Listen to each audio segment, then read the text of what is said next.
Саламатсыңарбы? Ар бир кесип ардактуу, ар бир кесип кымбаттуу. Бирок ошолордун арасында бир кесип бар.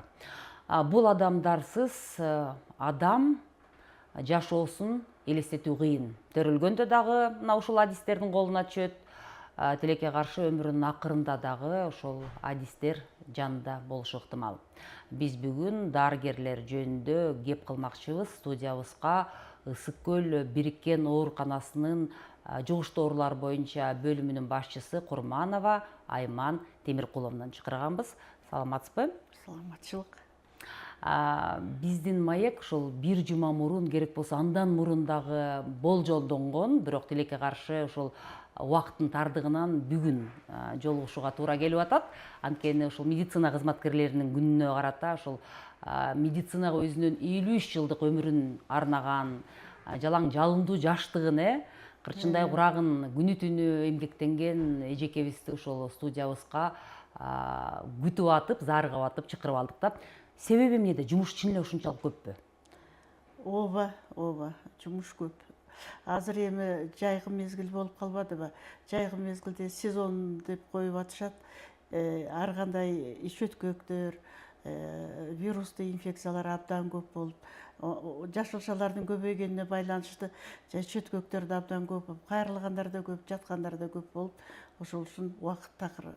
Жумушка келгенден кеткенге чейин 1 минута да убакыт бош эмес. Ушундай болуп иштеп атабыз. Ушул сезондук оорулар жөнүндө өткөндө бир дарыгер айтып калды да, бул жуубаган колдун кесепети. Көбүнчөсүн баягы жугуштуу оорулар, ич өткөк кадимки эле баягы жанагы кускан, кыргызча мындай жалпак тил менен айтканда. Кошуласызбы? Ооба, ушундай да. Өздөрү эле келген бизге бейтаптар кээде айтып калат. Ковид убактысында бул ич өткөктөр кайда жоголуп кеткен эже деп. Анткени ковид абдан катуу, грозный оору болуп келбедиби? Анан элдин баарын эле колдорун жууп, баары эле лишний гигиенаны сактап, эки жакка көп барбай, маска тагынып калышты да. Ошол убактарда ич өткөктө азайып калган да. Анан кийин ошо илгертен эле Гиппократ айткан муну. Ич өткөк бул болезнь грязных, деп орусчасын айтканда, кир колдун оорусу деп. Көп биздин жугуштуу оорулардын көбүсү ошо колдун жуубагандыктан, ошонун кесепетинен пайда болгон оорулар да. Демек, баягы ковид маалында эсиңизде болсо керек болсо дүкөндөрдөн уксус кадимки эле жок болуп, элдер соданы аябай көп сатып алышып, баягы колдорун жууганга аракет кылышканда, демек ошондо ич өткөк оорусу жок болгон турбайбы? Ковид совсем жок болгон эмес, азайган, аябай азайган. Кескин азайган, азайып калган. Ковид маалына мына билинбей 6 жылга убакыт өтүп кетти. Ошол маалда Айман Курманова 45 күн үйүнө барбай, жалаң ошол өпкө ооруларынын, жугуштуу оорулардан жабыркаган жарандарга жардам берем деп күнү түнү эмгек кылгансыз, өзүңүздүн жаныңызды тобокелге салып, ошол күнгө мындай, ошол мезгилге мындай кайгылуу болсо дагы кичине бир баш баксак, сүңгүсөк. Эми эң биринчи деген күнү бизге келди да, ошо Германияга барып келген эки кызды алып келди. Бир башында башыбызга түшпөйүнчө абдан ошо ковидтин ушунчалык татаал, ушунчалык кыйын оору экендигин өзүбүз да башында сезген жокпуз. Ушундай келип туруп эле карантин жабылдыңар тиякта, ушундайлар чыгып атыптыр деп ушундай айтып эле жабылып калдык да. Андан кийин жугуштуу оорулар бул бөлүмүндө иштегендикке байланыштуу мен өзүм калып калдым. Анан анын биринчи башында 45 күн калам деп ойлогон жокмун. Баягы жугуштуу оорулар эки жакка чыкпаш керек деп карантин деп ачты. Ошол бойдон калып калдым. Анан эле баягы биринчи башталганы бир жумасы анча мынча азыраак 4-тен 5-тен болуп атып эле, анан кийин экинчи жумада абдан күчүнө кирип, ушундай оор оңтоп келген бейтаптар келе баштады да. Ошондой болуп, анан кийин бир 15 күн иштеп, биздин эмеде 15 күн үйгө эс алып, анан кайра 15 күн иштеп ушундай болчу. Ал убакта биздин жанагы башкы врачыбыз Токтобай Исраилович эле, өзүңүз инфекционист болгондон кийин эми экинчи сезонго деле калыңыз, анткени мен азыр даярдаган специалистим жок бул оору боюнча деп калтырып койду. Андан кийин айла жок, баягы Гиппократтын антын бергенбиз, макул деп эле төбөлүккө салып калып калдым. Үйдөгүлөр сарсана болуп сарсана болуп баары чалып атышты. Өзүңдү сакта деп эле атышты. Анан костюм кийип эле иштеп эле аттым. Анан үчүнчүсүнө келгенде дагы ушундай болду. Дагы иштей турган киши жок, өзүңүз эле эмеңиз деп. Анда жок, анан кийин калып калганга туура келди. Үчүнчүсүн иштеп жүргөндө ушунчалык иштептирмин. Анан кийин 15 күн үйгө, ол убакта үйгө жиберчү эмес. Биз контактный деп мени дагы изоляторго калтырып койду да. Анан жанымда ушу старшийым жаткан, айтып атпайбы, түн ичинде эзи жок деп атканда чочуп туруп аттыңыз деп. Баягы мээде калып калыптыр да. Тигинтип атат, оңтоп атат, уктап калбайын, тигинтип атат деп улам эле туруп карап аттым да. Ошондой болуп дагы бирөөдү пропускать этип койбойн, тигини карайын, муну карайын деп ошондой жүрүп, ошол дагы мээмде сиңип калыптыр да. Денеңизди бош кое бербей? Бош кое бербей ошондой кылып жатыптырмын. Ошол ковидтен каза болгондордун жакындары же болбосо ошол окуяларды, кайгылуу окуяларды угуп калган, жакындан билип калган адамдар айтышат да, ошол арасында ковидке ишенбегендер көбүрөөк болчу деп. Сиз буга кошуласызбы? Эми өзүм көзүм менен көрдүм да. Ошол үчүн ишенбегендер дагы көп болду.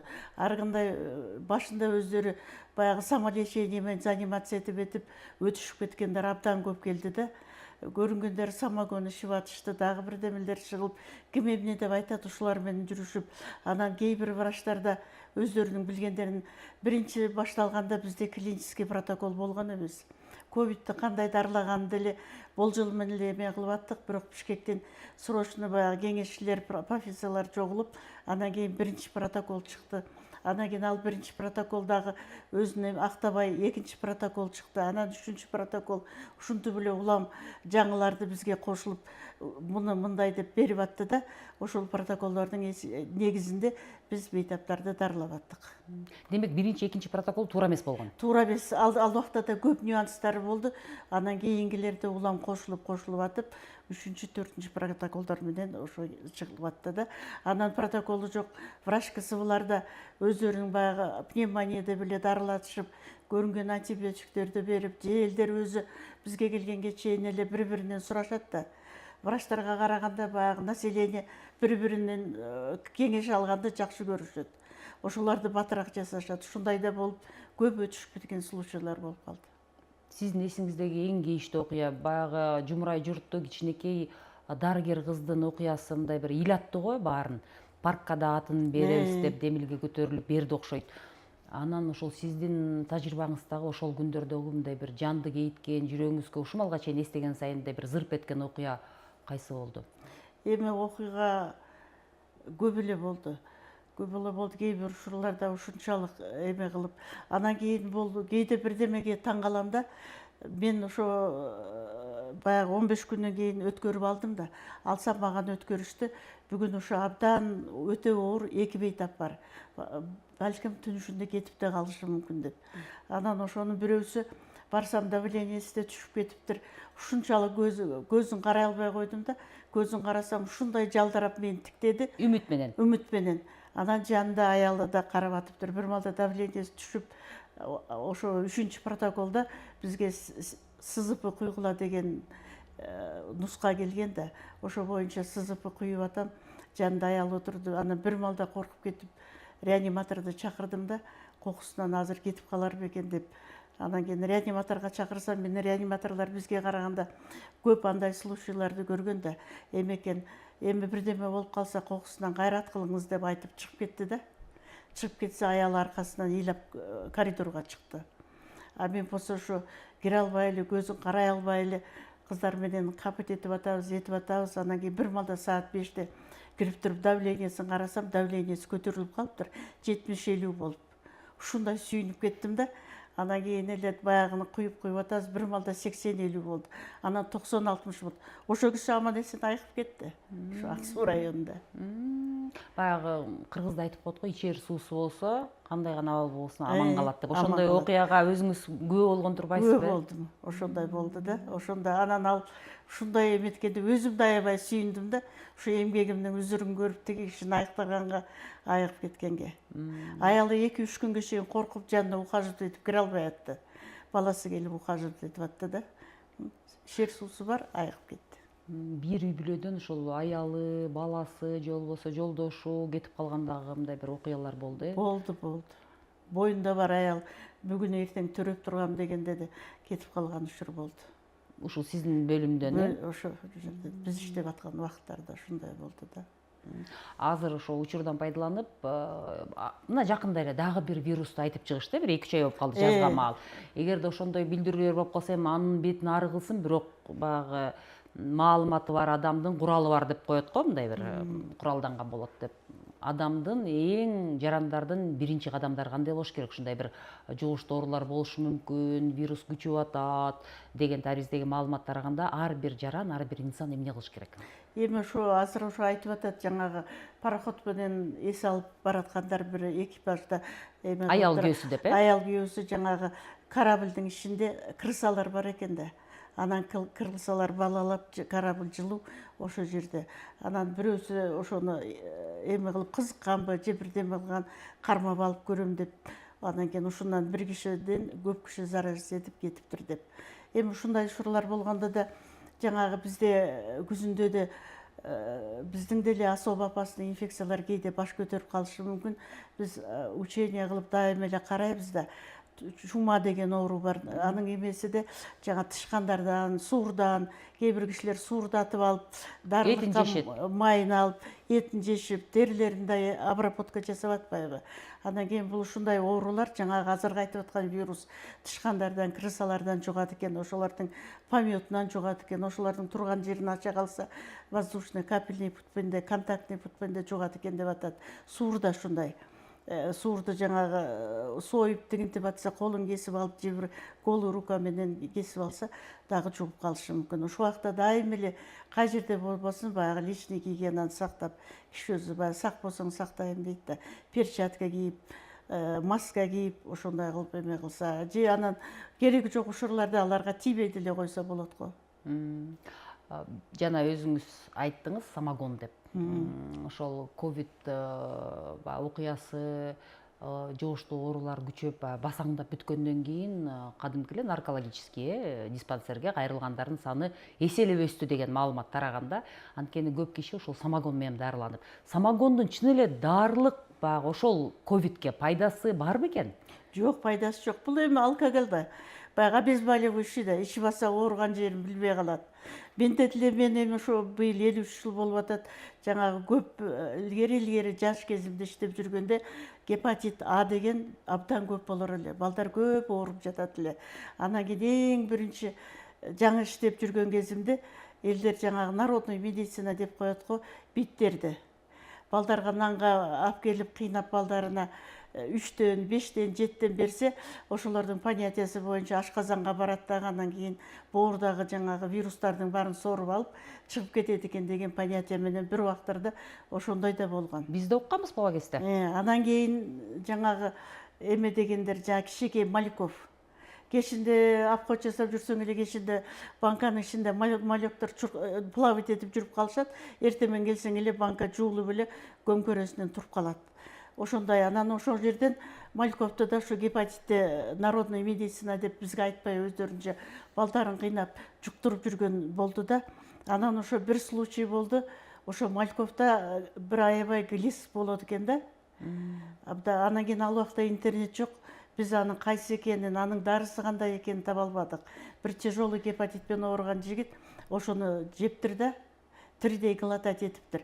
Анан кийин ошону мен гельминт деген оору менен ооруп, анда особый балыктардын ичинде боло турган гельминт экен. Анан көп жыл дарылап, Ленинградка чейин барып дарыланып жүрдүм. Аягында ошо каза болуп калды. Ишегилердин баардыгын ушундай поражать этирет экен да. Анан жаңагындай балыктарда да ушундай инфекциялар болот. Ошол үчүн жаңа балыктарды глотать этип мальковтарды жуттургандагы абдан опасно. Баягы суши деген абдан популярдуу, азыр жаштар өтө сүйүп жеген тамак аш пайда болбоду көптөн бери баягы биздин сунуштарда, баягы ресторан, кафелерде. Ошондо дагы кооптуу жагдайлар болуп калышы мүмкүн, анткени балык чийки берилет деп дарыгерлер коңгуроо кагып келет да. Сиздин тажрыйбаңызда ушундай учур кездештиби? Кездешти, көп эле келип атат. Анан биз отравить деп эле келишет, кусуп келишет, иштери ооруп келишет, расстройство болот. кээ бир учурларда даже хирургдар менен алар карап биз карап ушундай ичинин ооруганы хирургическийге окшоп да кетип ушундай случайлар көп болду. Анан ичинен кан өтүп да келишет ушулардын. Ошо көбү ошо суши жегенимин деп келишет да. Алдын ала силер сурамжылоо жүргүзгөндө суши. Жүргүзгөндө суши жедик деп айтып атышат.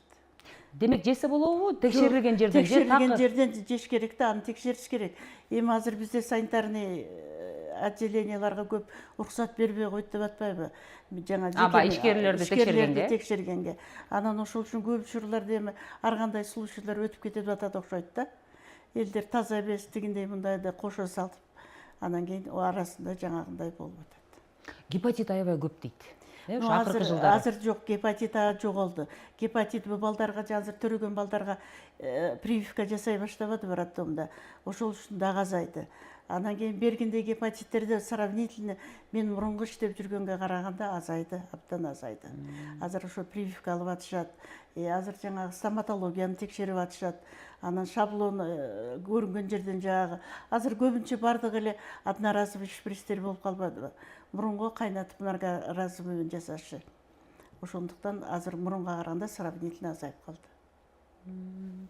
Баягында ошол маалыматтарда аябай көп гепатиттин эс түрү, анан дары дармектер боюнча дагы маселе козгошуп, жогорку кеңешке чейин барышты го дейм былтыр мурдагы жылы. Азыр деген проект боюнча биз бекер дары беребиз. Гепатит С-га да, гепатит Б-га да. Эгер аныкталса гепатит, тактайбыз да учетко алып, анан дарылар бекер. 2 жылдан бери бекер дары берип атабыз. Сиздин пикириңиз боюнча гепатити бар адам стоматолог, тиш ооруганда же болбосо косметологдорго, жанагы эле маникюр, педикюрду да айтышат, жугушу мүмкүн ошол жерден деп. Мындай бир билдирүү жасаш керекпи, ушундай статус бар деп. Гепатит баягы вирусунун ташуучусумун деп, носитель деп, мындай орусча айтканда. Эми ооруган киши барган жерлерге билдирип коюшу керек. Айтыш керек, ушундай мен мындайм деп. Например, ал киши бирдеме приступ болуп хирургияга жатып калышы мүмкүн. Бирок хирургдар алардан анализ алышат. Операция жасаардын астында обязательно алышат. Или дагы бир жерге барып калганда алар билдирүү жасап туруш керек, что алар носитель гепатит Б-ныки же С-ныки деп. Мал жандан журккан жол болуп атат да. Жол болуп атат. Көбүнчө боордон жугат. Анан боорду же чала бышырып алып жеп атышпайбы? Абдан катуу бышырса дамы жок болбойт. Чала бышкан боордун ичинде анын эмелер курттар өлбөйт. Анан киши ошону менен жуктуруп алышы мүмкүн. Анан кийин жаңагы аялдарда ишек карын артып атканда колдорун кесип алышы мүмкүн. Анда да жуктуруп алышы мүмкүн. Демек, боорду сатып алып жебей койгон эле оң окшойт, тынчыраак. Дарыгерлер эмне деп айтышат мына ошол жерде? Ошондой дейт, карагыла, текшергенде де кээ бир ушуларда боорду ал, кээ бир ушуларда көрүнбөй да калышы мүмкүн да. Баштапкы стадиясы болсо. Же болбосо полностью санитарный обработкадан өткөрүп туруп, алардын баарын өлтүрүп, или фарш кылып, или паштет кылып жеш керек да. Мындай кейде бизде бар да, кан агызып, чала агызып жеп атышпайбы? Ошол учурларда жугуп калат. Түшүнүктүү. Акыркы ушул жылдарда Көл-Өрөндө, облустук оорукана болгондон кийин Караколдо басаңдап атабы же баягы жагдай курчпойдон турабы? Могу школдарда азыр массовый текшерип баштабадыбы школьниктарды. Ошол убактарда бул кээ бир учурларда балдар өзү ооруганын билбей өтүшүп кеткен случайларда болуп атат. Өспүрүмдөрдүн арасындабы? Анан кийин бирок анын да причинасы печенде эле эмес. Көптөрү жаңагы жуулбай клубника жейт экен, бадыран жеп атышат. Алардын тышын кээде баягы кык менен удобрить этип атышпайбы? Анан кийин клубниканы өзүнүн технологиясы менен аябай тазалап жеш үчүн аны жаңагы сууга чылап коюп, анан жууш керек. Кээ бир учурда сууга чылаганда ал кесел болуп калат да, жей турган эчтекеси жок болот. Бадыранын тыштарынын баарын щеткалап жууп туруп, анан кийин бериш керек балдарга деп атат. Аны бирөө сактайт, бирөө сактабайт. Кээ бирөө огороддон алып эле жеп атышат. Ошондой учурларда да жукканы болуп атат. Үй жаныбарларынан да көп жугат дейт. Көп жугат. Мышыктан да жугушат.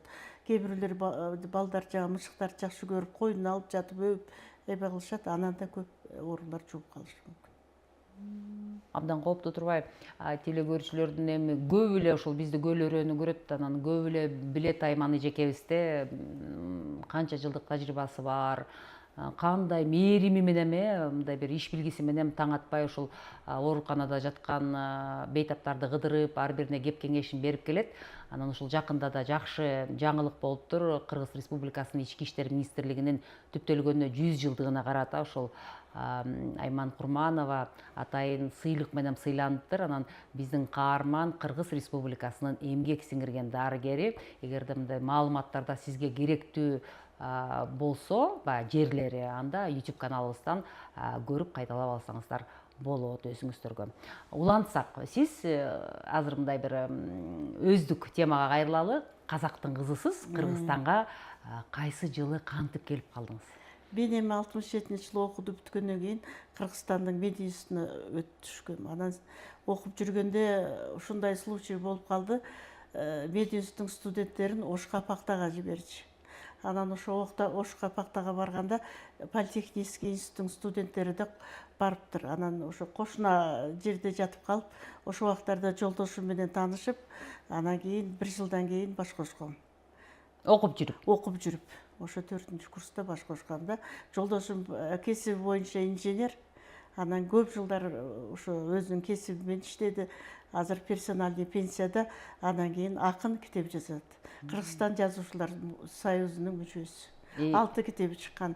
Анан кыргыздардын Садыр 7 акеси тууралуу китеп жазып атты эле, бирок көп жылдан бери сахарный диабетте, ошонун кесепетинен азыр көзүнүн анча-мынча начардаганына байланыштуу акыркы 2 китеби черновиктери даяр. Карга акенин, анан чыгарганга ошо эмне болбой атат. Атак Садыр акени, Кыдыр акени басып чыгарган. Аты жөнүн айтып койсоңуз. Курманов Аманат Курманович. Жакшы. Демек баягы кыргыздын мырзасына турмуш куруп, бияка артынан баягы кайсы кызматка дайындалбасын, артынан жүрүп отуруп, Караколдо жашап калган турбайсыңар. 84-жылы жолдошумду пассажирский автобазага директор кылып которгон. Анан ошондо ошонун аркасы менен 84-жылы ушул жерге келип, жугуштуу оорулар бөлүмүндө 42 жыл. 42 жылдан бери ошо жугуштуу оорулар бөлүмүндө иштеп атам. Канча балалуу болдуңуз? 3 балалуу болдум. Анан кийин 8 неберелимин, 3 шөбөрөлүмүн. Эң жакшы.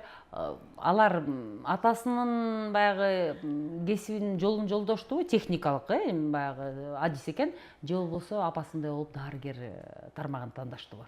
Дарыгер тармагын кармаган жок. Анткени мен үйдү почти көргөн жокмун. Мен просто Кудайга ыраазычылыгымды айтат элем.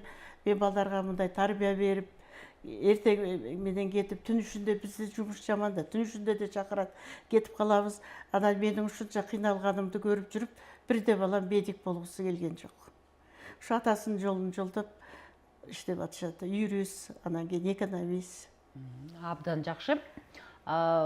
Сиздин 53 жылдык эмгек стажыңыздын 35 жылдайы кыйынчылыктар менен коштолду. Кыйынчылыктар дегеним баягы элементардык айлыктын аздыгы, мисалы үчүн баягы социалдык пакет дагы, андай деле болгон жок да, туурабы? Анан мындай бир мамлекет тарабынан камсыздоо каралган эмес, туурабы? Дарыгерлерге баягы үй-жай берип, азыркыдай кандай жакшы болуп атат, мамлекеттик ипотекалык компаниядан үй-жай алып атышат жаш адистер, кызыктыруу болуп атат, чакыруулар болуп атат. Ошондой бир татаал жолду өтүп, анан учурда ошол медиктерге, медицина кызматкерлерине бир мамлекет тарабынан абдан жакшы көңүл бурулуп атканына, айлык акы көбөйдү жакындан тартып, ошол улуу мундун, сиздей болгон тажрыйбалуу адистердин пикири, сөзүн уксак. Эми биз азыр ошо 3 айдан бери биздин өзүм эле областной больницада коллективимде коллегаларымды карасам, баарынын маанайы жакшы. Бул жагынан президентке абдан чоң ыраазычылык билдирет элек, коллективдин атынан, өзүмдүн атымдан. Анткени эми материальный чуть-чуть состояние оңолуп калса, киши өзү маңдайы жарык болот экен. Бардыгы баягы мурункудай муну жеткирем дебей, жадырап, жайнап, анча оңолуп калышты да. Анан коллективдерде де билинет экен. Мен институт бүткөндө 110 сом менен иштегем. Ал убакта рубль эле да. Анан эптеп-септеп бирөөнө жетип, бирөөнө жеткирбей ушинтип жүрдүк эле. Азыр эми Кудайга шүкүр, пенсиябыз да бар, анан кийин стажыбыз да бар, анан зарплатабыз да бар, азыр жакшы. Жакшы демекчи, баягы жакында эле бир маалымат тарады ушул жерде, мына ушул студиядан Ысык Көл облусу боюнча Кыргыз Республикасынын президентинин ыйгарым өкүлү түз эфирде ошонун орун басары келип бир суроолорго жооп берип атканда бир жарандан телекөрүүчүдөн суроо келип калды да, ошол облустук ооруканада жагдайы мындай бир өтө жакшы эмес, бейтаптар үчүн текшерүү кылсаңар боло, керек болсо мындай бир жашыруун текшерүү кылгыла дегендей. Сиздин көз караш менен, мен баягы кесиптештериңиз жөнүндө жаман пикир айт деген даризде эмес, бирок сиздин көз караш боюнча кайсыл жерде оңосо ошол бейтаптарга ыңгайлуу жакшы болот деп ойлойсуз? Бизде оңолуп эле аракет жасап эле бардыгын оңоп атышат. Анткени биздики мындай болуп атат, абдан оор бейтаптар бизге келип атышат. Түп районда врачтар жетишпейт. Бейкили врач деп атат. Ак-Сууда да специалисттер толугу менен жетишпейт. Жетегүздө да жетишпейт. Чолпон Атадан да Боз Төрөдөн да келип аткан ушурлар болот да. Анан алар үйүндө өтүп, кыйналып алып келгенде биздин приемныйда бардыгы эле биринин артынан бири келип эле туруп атышат да очередке. Анан кээде баягы кыйналып аткан киши мени көрө койсо, же мени көрө койсо десе, тегилер дагы бир жагын көрүп, бири-бирине угуспайт атпай атса, кээ бир кишилер ушундай наразы болуп, мен 1 саат туруп атам, жарым саат туруп атам, эмнеге батыраак көрө койбойсуздар деген ушурлар болот экен да. Ал дагы эми баягы эгерде врачтар толугу менен камсыздандырылса, экиден дежурный врач коюп койсо, анда эки киши бир кишиге караганда батыраак карап, алар күтпөйт эле. Бирок ал дагы ушу келип атат, врачтын жетишсиздигинен бирден врач дежурить этип атышат. Ошо көбүнчө ошо приемныйда болот да, ушундайлар. Чү деп киргенде эле кабылдамага киришет да. Кабылдамага кирет, анан келгенде эле келгенин баары эле ойлой коет, мени кабылдап эле жаткыра койсо же бирдеме кылса деп. Ал жерде анан анализ алыш керек болот, дагы бир специалисттерге көргөзүш керек болот, рентгенден өткөрүш керек, КТдан өткөрүш керек. Анан алар кээ бирөөлөрү көп жакпайт. Жаткырып эле көрө койсо деген мнениеде көпчүлүктөрү. Бирок бейтаптар да түшүнсө болот да, албай тез жардам кабылдамасына барып атат да. Эң эле бат тез мындай бир жардам бере калса, жан аман калса, өзү кейип турса, ооруп атса. Ооба, ушундай учурларда ошо наразычылык кээде болуп калат да. Эмне себептен дарыгерлер жетишпейт? Ошол 200гө жакын, 180 дедиби калп айтпасам, же 150ден ашыкпы, жетпейт деп өткөндө бир маалымат уктук да. Эми бул баягы көп эле келип аткан. Анан маянаның аздыгына байланыштуу көп жаш специалисттер Россияга барып иштейбиз, чет мамлекетке барып иштейбиз деп кетип калышты да. Азыр эми чакырып атат, даярдап атышат. Эми ошондо да жетише албай атышат да. Ошол облустук ооруканага барганда биринчи, экинчи курстун студенттерин көрүп калдык да. Азыр студенттерди Бишкектен окуй турган, ошол жерге тапшырган студенттерди ушул көлдө окутушуп, ординатура дептермин, практиканы ошол ооруканада өткөрүп атышыптыр. Бул тажрыйба, бул ушундай чечим элетте, региондордо дарыгерлердин жаш адистеринин пайда болушуна, мындай бир келишине тынымсыз, ошол жака иштейин деп бир шарт түзөбү? Түзөт, ошолорго эме кылат. Бизге да келип аткандарга биз көргөзүп, апкоч жазганда эшитип алып, бул жери мындай эме деп окутуп аларды. Бул тема мындай деп ар бир темага окутуп өткөрүп, ушундай даярдайбыз аларды.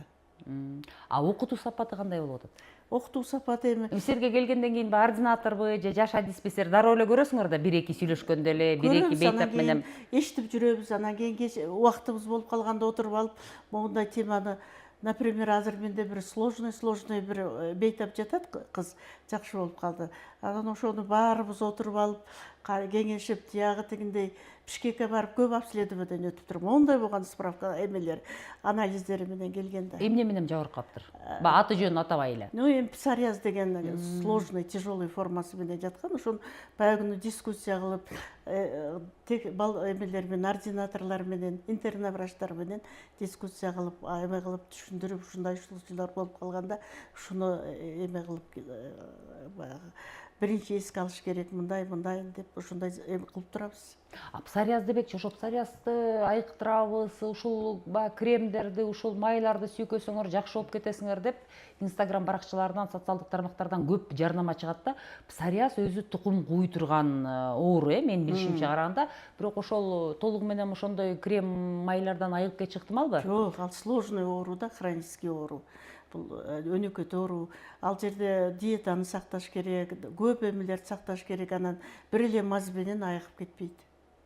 Аны ар кандай тармакты анализ алып карап, ошого тиешелүү дарыларды куюп, анан кийин диета сактаганда ремиссия болот да, оорубай калат. Анан ошону үйгө баргандан кийин да сактап, диетаны сактап, режимди сактап жүрсө, көп убакытка чейин ремиссия ар кандай болот. Кээ бирөөдө 5-6 жылга чейин болушу мүмкүн, кээ бирөөдө 10 жылга чейин, а кээ бирөө сактабаса, жылда эле кайра обострение бериши мүмкүн. Спирт ичимдиктеринди ичкенге болбойт, мен билишимче. Острый ачуулар болбойт. Атасы же энеси ушул псориаз оорусу менен жабыркап жүргөн болсо, сөзсүз түрдө баласы же кызы ооруп калышы ыктымалбы, же оорубай дагы жакшы баягы териси ошо боюнча сакталышы мүмкүнбү? Кыргыздарда айтат да, жет атасынан чейин деп. Өзүнүн баласы оорубаса, небереси ооруп калышы мүмкүн. Бир жерден ойгонушу мүмкүн. Бир жерден баары ойгонушу мүмкүн, тукум куалай туруп. Дагы бир ушул кызыктырган нерсе, мисалы баягы биздин, сиз да тери ооруларын карайсыз, анан биздин баягы Борбордогу ушул тери диспансерине баш баксак, ушу псориаз менен ооругандардын да саны арбын экен да. Буга мындай бир стресстик окуялар дагы таасирин тийгизеби деген? Тийгизет, стресс тоже тийгизет. Бул жерде эми көп причиналары бар да, ал бир эле мындай эмес. Ошонун баары бир болбосо бир эметип кетсе, козголуп калат да. Же тяжелый грипп болуп деле ооруп, жакшы айыга албай, иммунный системасы ослабленный болсо, анда да обострение бериши мүмкүн. Аллергиянын акыркы жылдары көбөйүп кетишине эмне себеп болот? Эми ар кандай азыр деген экологияга да тоже влиять этет, ар кандай химикаттар чачылып атат. Даже менде вот бир апрелде 2 бейтап жатты, жана картошканы эме кылат экен. Химикаттарга макат этет турбайбы, чтоб курт-бурт бирдеме жебей, ашык чөптөрдү что болбосун деп. Тигип атканда. Анан ошондон киши өзү отравиться этип, 2 киши абдан тяжелый формасы менен дарыланып чыкты. Анан картошкага ушунчалык киши отравиться эткенге чейин химикат кошулгандан кийин, ал картошканы жегенде де киши ар кандай аллергический эмелерде болуп калышы мүмкүн. Жанагы импорттап келген мамлекеттерди атабай эле коелу, баягы майда чүйдө оокаттардан дагы балдар жабыркап атат деп блогерлер да айтып жүрүшөт, дарыгерлер да айтып калышат. Чынбы? Ошондой болуп атат эми көп аны айтканда да. Эми алар жанагы виноградтар такыр бузулбай эле туруп атпайбы? Жана шайын деген, Шайын дегендер. Мандариндер, апельсиндер баары эле туруп атат. Алмалар даже капкатуу болуп, такыр ишер эме, ошолордун бардыгына ошо бузулбагандай химикаттар салынып койгон да. Сиз өзүңүз алмаларды, жашылча жемиштерди кантип тандап сатып аласыз, айтып берсеңиз сырыңызды. Таңдап деле сатып албайм, но көбүнчө баягы өзүбүздүн местный алмаларды жегенге аракет жасайбыз. Баягы бирөө айтып калды эле го, мындай курту бар болсо алгыла депчи. Ушундай курт жаманды жебейт деп. Жаман жебейт деп айтышат экен. Түшүнүктүү. Дагы кандай оорулар болушу мүмкүн? Тери ооруларына кайрылсак да, азыр баягы косметологдор абдан көп, ботокстерди кылып атышат, плазма лифтинг, анан биореабилитация дейт, тилиң да келбей калды, кечиресиздер.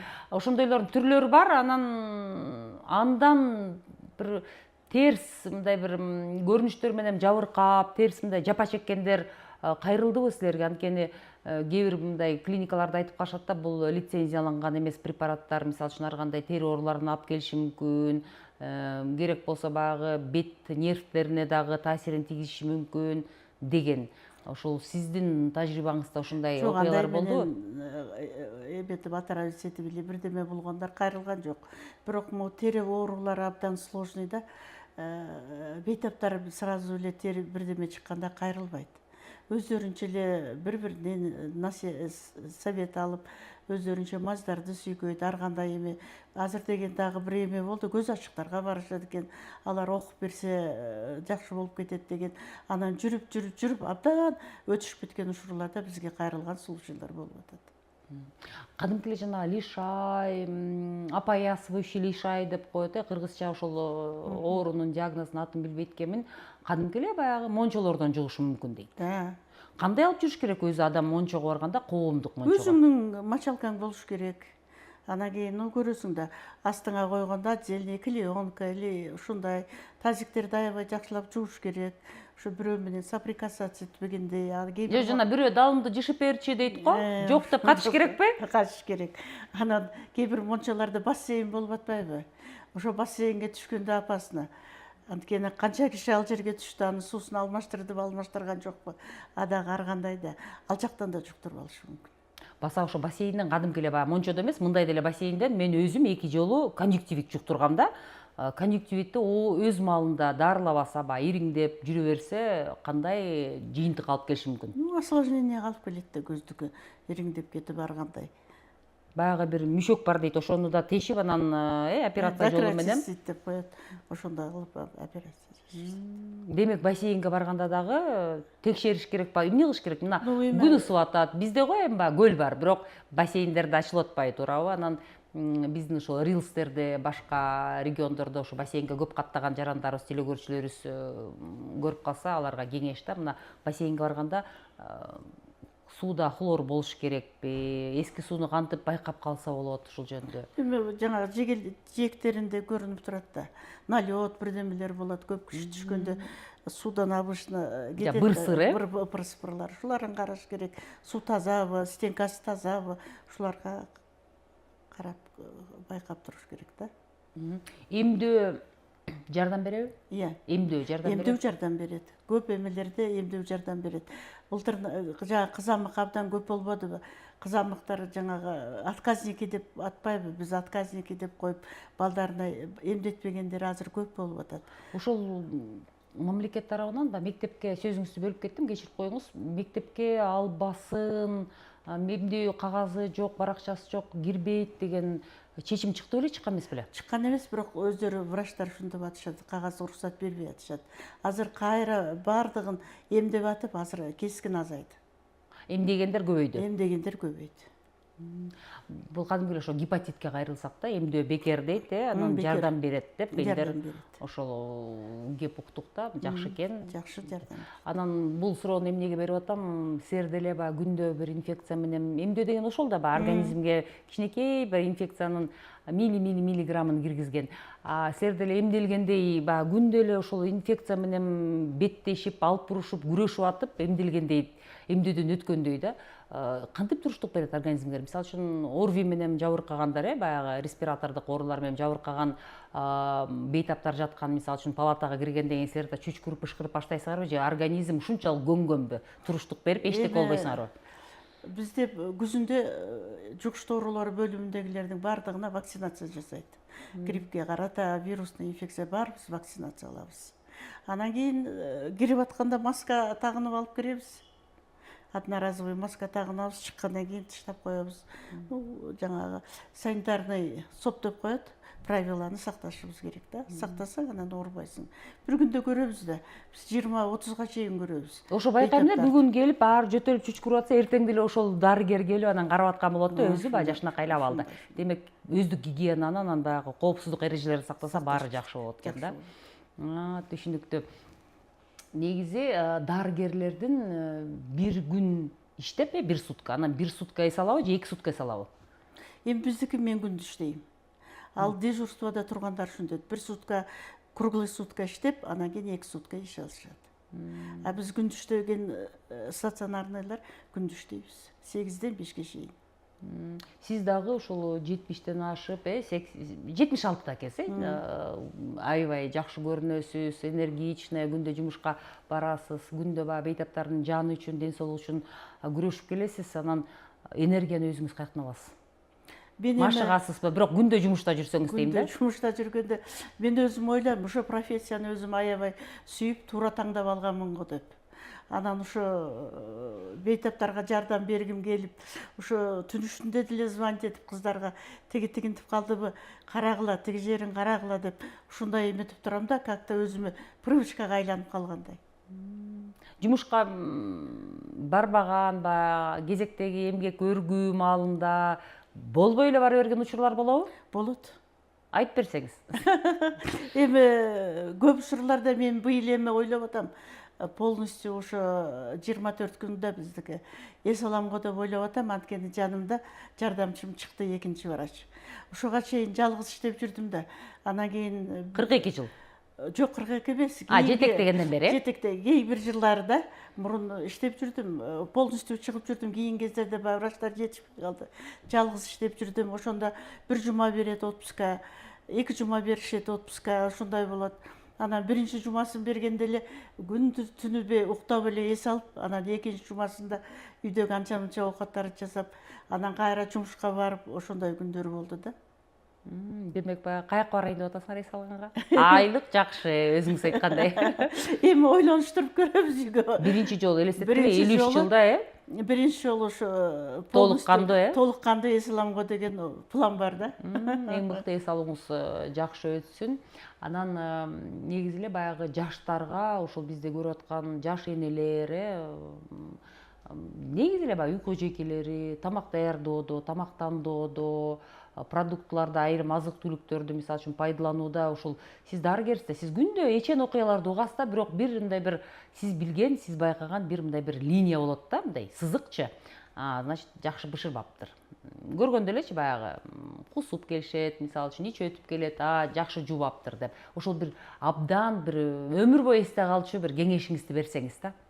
Эми элементарный бул эме да, колду жууп эле, колду эле жууп, балдарга да үйрөтүп, үйдөгү балдарга школго барып келгенде колду жууш керек, тамакка жеп отурарда. Же болбосо мен кээде бир маршруткага отуруп калам да, ошондо күлөм, 14 школдун жанынан балдар түшөт да. Түшүп туруп анан кийин чөнтөктөрүнөн чыгарып алып эле бир эмелерди бири-бири менен бөлүшөт. Кургак кесме, дагы бирдемелер, колдорун жуубай жеп, ушундай турат. Анан автобустун жаңагы эмелерин кармашат, ошону менен чуркап түшүп кетишет. Ошонун баардыгын балдарга школда да айтат мугалимдер, үйдө да ата энеси ушуну үйрөтсө да балдарга, ошентип колуңду жуубай тамак же деп.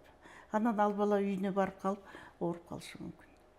Айман Темиркуловна, сизге чоң рахмат. Кызыктуу, биздин телекөрүүчүлөргө абдан мындай бир маңыздуу, керектүү маек куруп бергениңиз үчүн баягы өзгөчө самогон, колду жууган боюнча, жугуштуу оорулар боюнча, жаныбарлар, боорду жакшылап кууруп жеш керек, же болбосо такыр эле баш тартыш керек, суши мындай карасаң ар бир адамдын эле күнүмдүк турмушунда көп кездешчү нерселерге мындай бир өзөктүү, мындай бир тарс турс эле кеңешиңизди, пикириңизди билдирдиңиз да. Чоң рахмат, ишиңизге ийгилик, сүйгөн кезиңизге дагы да болсо көп жылдар бою кызмат кылып, элдин батасына, бизди көрүп аткан телекөрүүчүлөрдүн баары эле тааныйт болуш керек. Эң сүйүктүү дарыгерлерибиздин бири, алкышына арзып, ар дайым аманчылыкта болуңуз. Бүгүн бизде Кыргыз Республикасынын эмгек сиңирген дарыгери Курманова Айман Темиркуловна болду. Кыргыз Республикасынын медицинасынын дагы мыктысы.